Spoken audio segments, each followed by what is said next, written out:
Have you ever found yourself developing a Java application where it was very necessary to talk to low-level libraries by accessing code in a native way?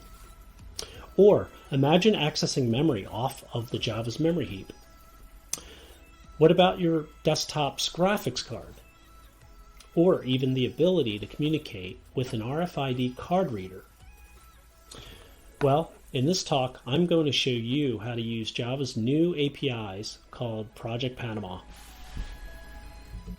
Hello and welcome to Project Panama for Newbies.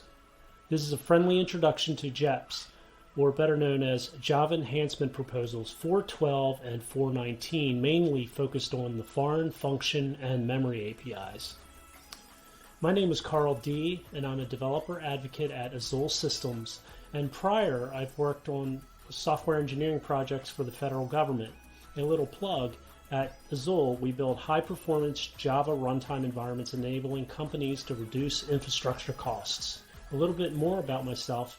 Back in the day, I used to tech review and author Java books. I typically share and advocate Java-based technologies to anyone who's willing to listen. You'll find me on Twitter and over at Foojay.io. Enough about me, let's get started. So, as a Java developer, have you ever had a need to talk to native code? Well, as for me and my past job experience, I've used JNI, or better known as Java Native Interface.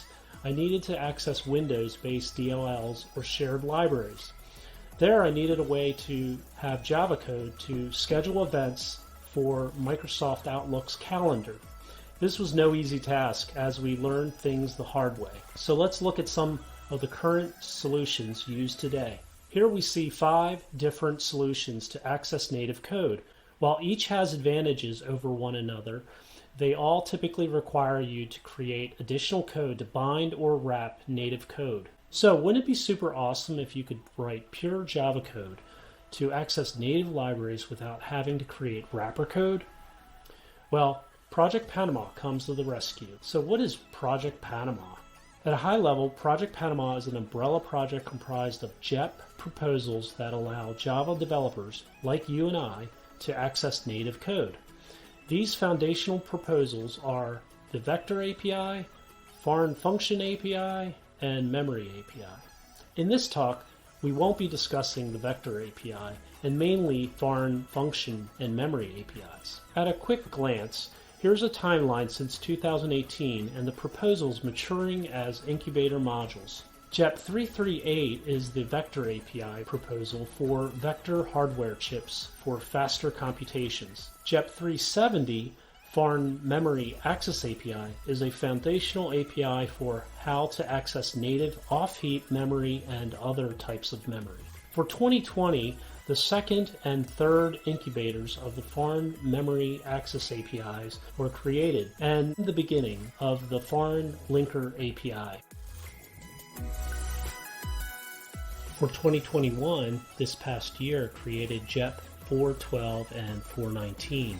4.12 is the first incubator module for Foreign Function and Memory API in JDK 17, and 4.19 is the second incubator for JDK 18 and above. These APIs are simpler to use than JEP 4.12. Why Project Panama, you ask? Because Project Panama is a pure Java solution for native access. According to the enhancement proposals, here are the intended goals. Ease of use, especially compared to JNI, where you don't have to use glue code. Performance that is comparable to, if not better than, JNI. General purpose ways to operate on different kinds of memory on other platform architectures. Safety by default. The JDK will disable unsafe operations. Here it's a command line switch to opt in. Now let's look at a diagram on how Project Panama can access native code. Java Panama is able to create bindings to the C language ABI or application binary interface, a well-understood convention and standard. Often, libraries are written in C, enabling high-level languages to access the library. Here you'll notice Minecraft, the game using LWJGL, lightweight Java gaming library that will use JNI to access the OpenGL library. Also, what's nice about the CABI is that other languages are able to expose or export functions as C functions, thus enabling Java to talk to these libraries written in these languages. Before showing you how to use Panama, let's look at some fun demos. Here's an example of a rotating 3D surface calling OpenGL and the SDL library.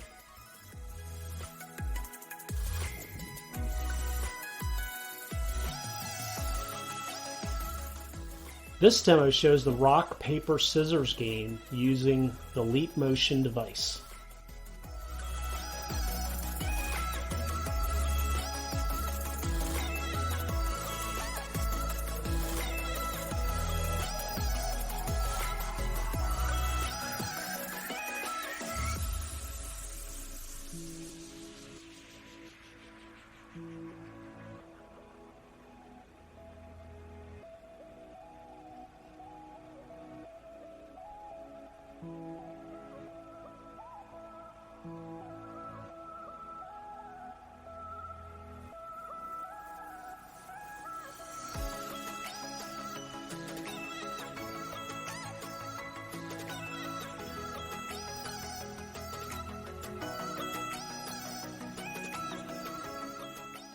In the next example, Panama talks to the video streaming library FFmpeg, where it embeds inside a typical JavaFX application.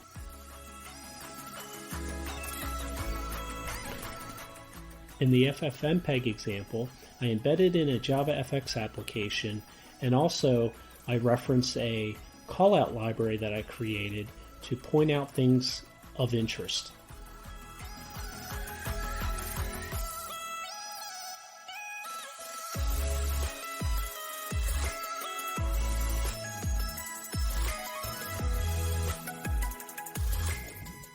In this example, Panama is able to talk to an RFID reader that can read tags or keychains.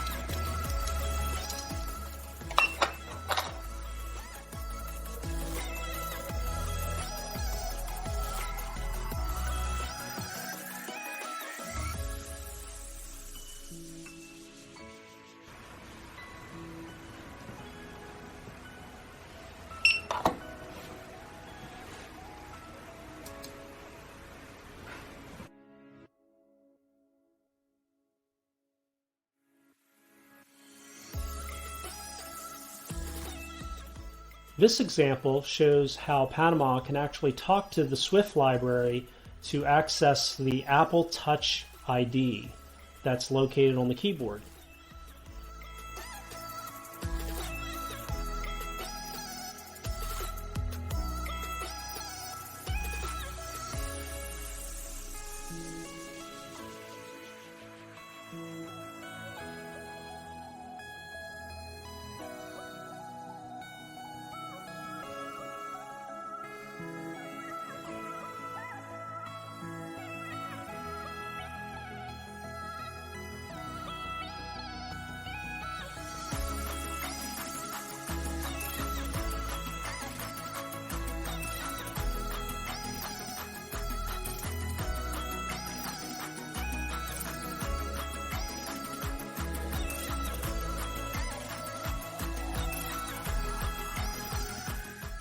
Again, we show you how Panama can actually talk to Swift to Apple's text-to-speech APIs.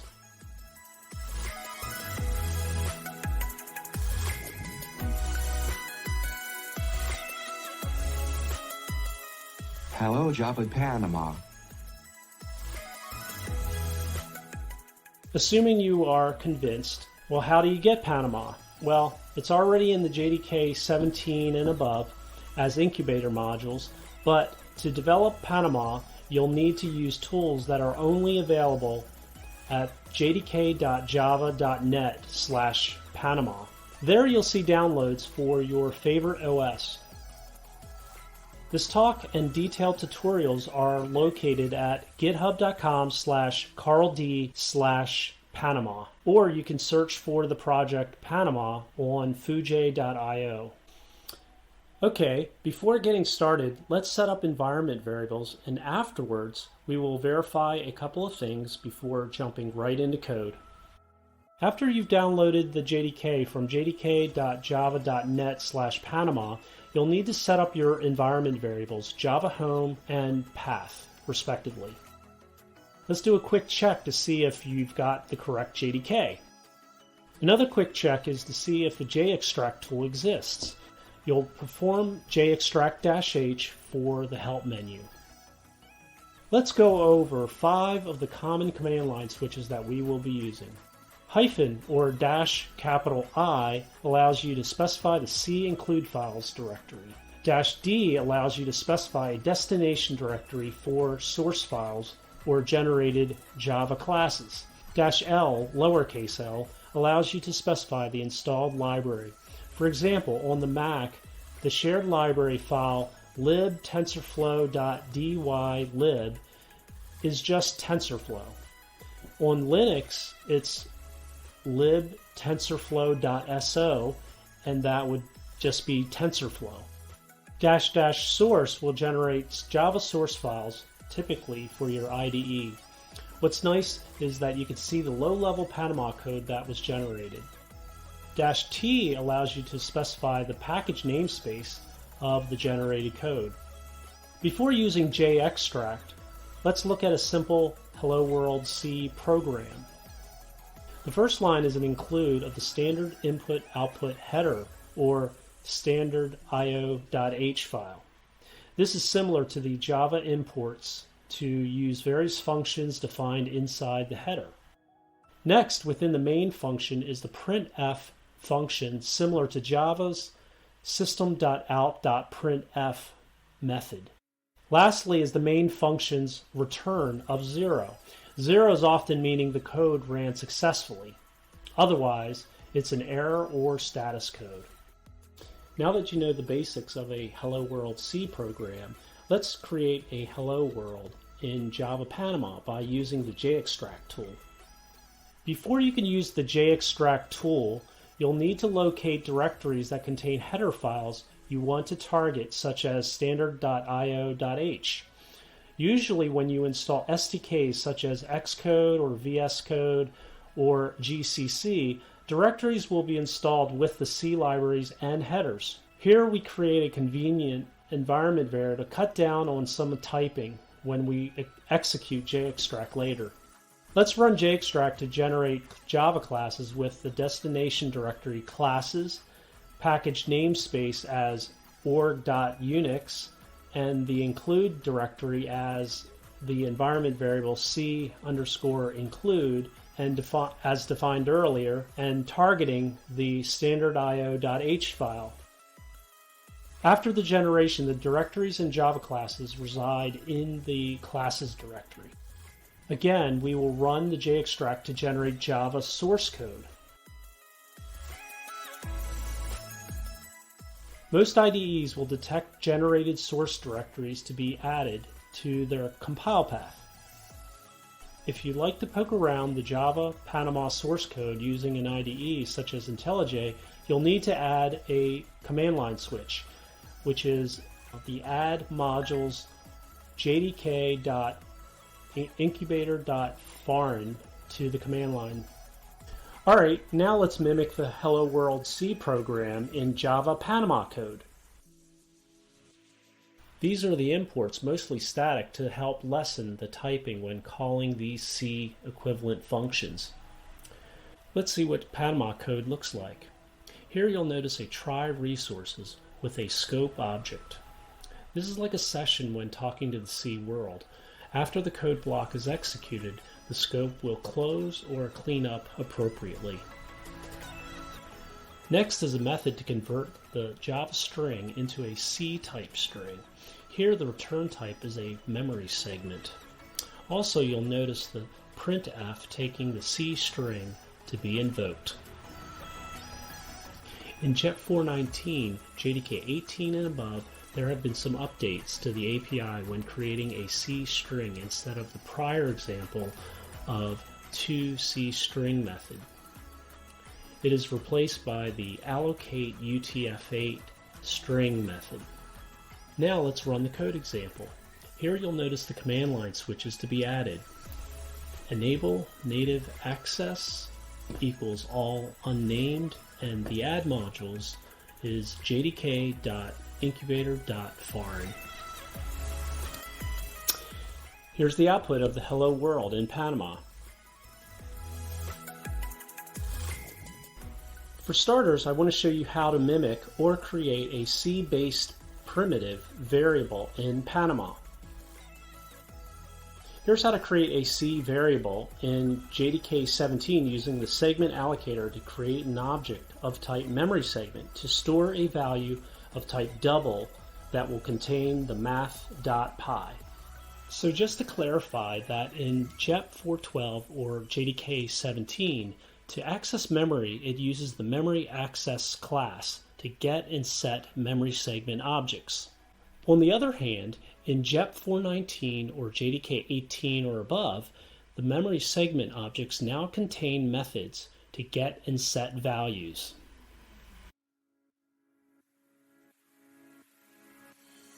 So next, let's allocate memory to hold an array of C doubles. Here, the code calls the segment allocator's allocate array method. This will create a memory segment object containing a C array of doubles off of the Java's memory heap. Next, the code simply iterates over the array to be displayed. In JDK 17, to access the value into the array, the code uses the memory access class's getDoubleAtIndex method. After execution, here is the output.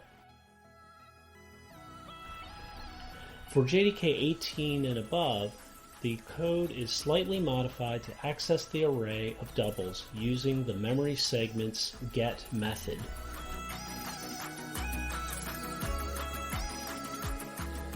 So, what's a C pointer according to the C programming language book?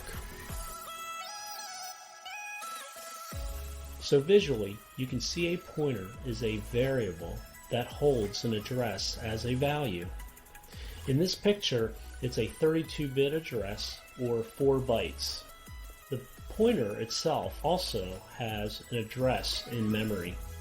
So let's mimic a C pointer in Panama code. Here, an equivalent primitive variable allocated to store a value of type int. In JDK 17, you simply use the memory access class like before. In JDK 18, we use the memory address or memory segments get or set methods. For more complex things like classes, the C language has the concept of structs. Here, the keyword is used to define a point struct to hold 2 int values, x and y. To create an instance of a struct, you simply declare a variable with a prefix of struct, point. Okay, so how is this done using Panama? Here we use the memory layout struct layout method.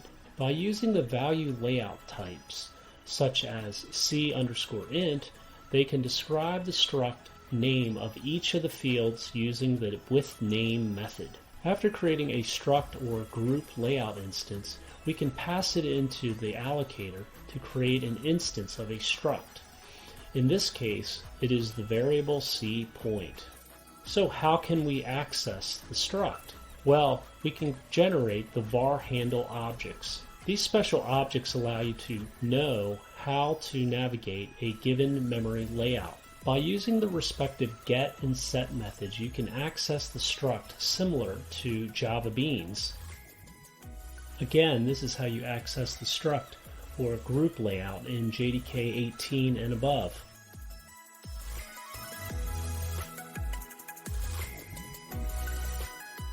To To look under the hood and dig a little deeper, let's look at method handles.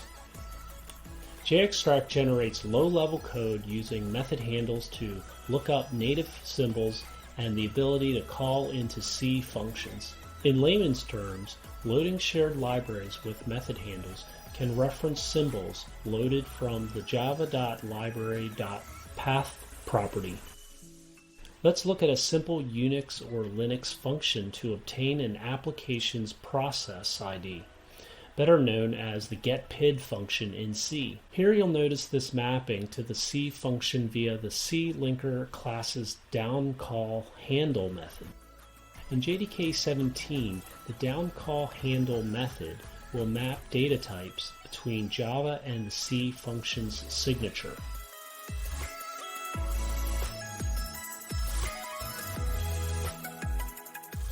In JDK 18 and above, the downCall handle method is much cleaner and simplified.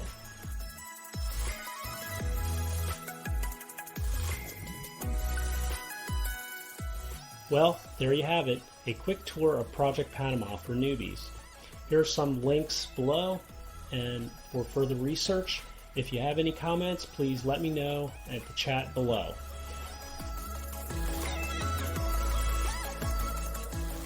Thank you, and hope you have a great time at the conference.